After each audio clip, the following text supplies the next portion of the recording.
Hey guys, I feel like I'm about to tell fortunes or something like that with this thing. It's this kind of shawl, whatever thing that it's been in my closet for like a year, and I decided, you know what, let's wear it today because I'm wearing a t-shirt with really short sleeves, and yeah, you don't care about my fashion choices. Anyway, I am 319 pages into this book. I stayed up way too late reading it last night. Had about 100 pages read the night before last, so yeah. I love it. It both feels like it is very fast paced, but also like things are moving so slowly.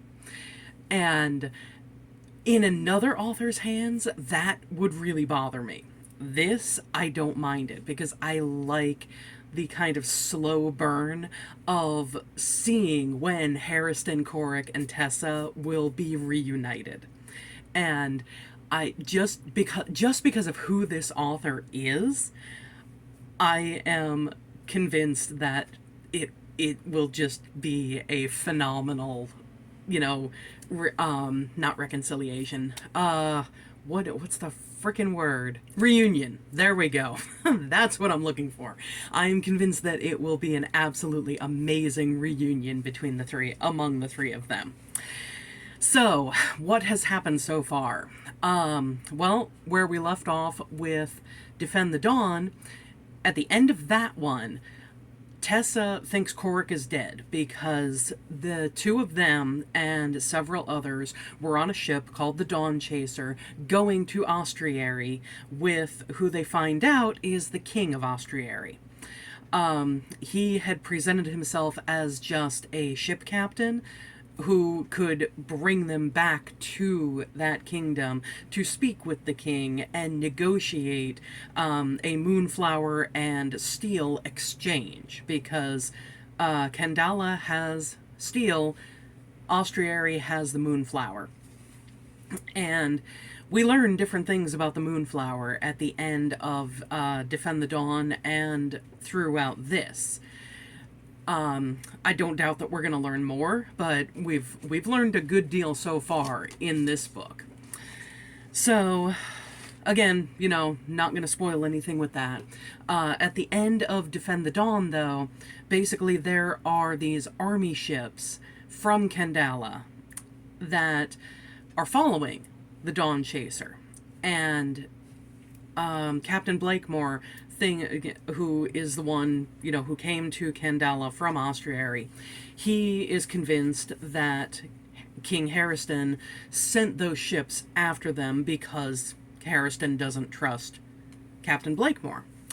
And Tessa and Corrick are saying, no, that can't be the case. I don't know what those ships are, but Harristan wouldn't have done this.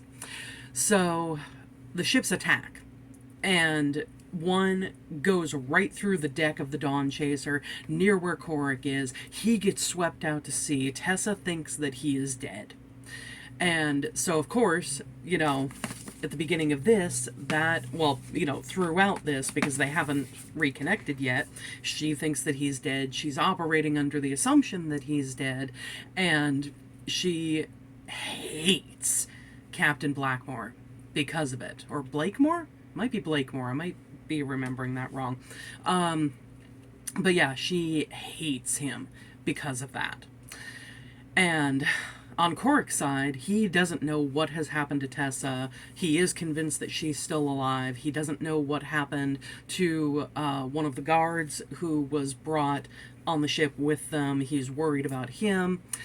And he has no idea how he's going to get back to his kingdom and back to his brother. Harristan is dealing with the consuls of the different sectors of Kandala overthrowing him as king.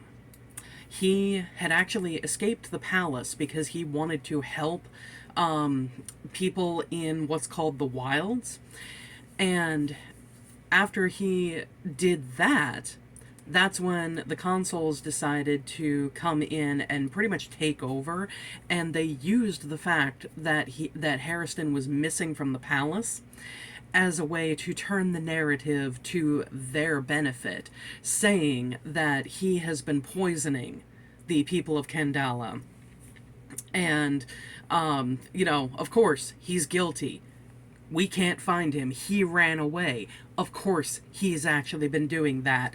There's the proof you need.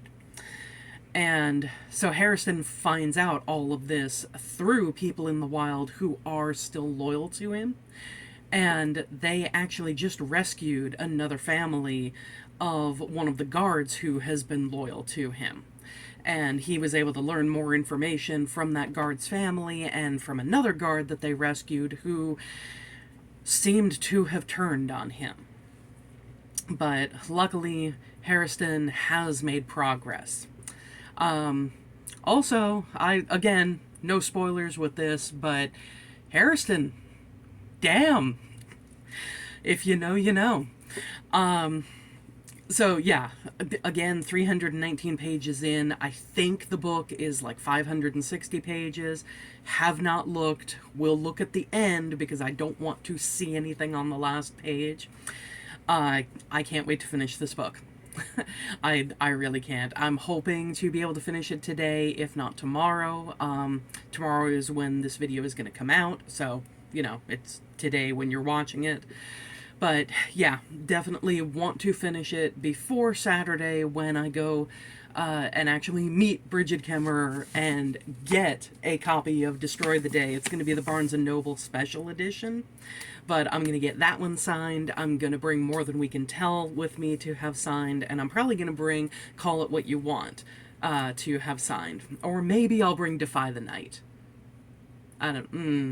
Yeah, maybe I'll bring the entire trilogy. Because having the entire trilogy signed and More Than We Can Tell, which to this day remains possibly the most perfect book I have ever read, that would be awesome. But yeah, I'll make a decision Friday night. Anyway, I will ramble more about this book after I have finished it. Again, I don't know if I'm going to do an entire spoiler talk, but I'll decide that once I have finished it. And that's all I got for you guys. Thanks for watching. I will have a massive video on either Monday or Wednesday of next week, and I'll also tell you about some things that have been going on behind the camera. Thanks for watching. I'll see you next time, guys. Bye.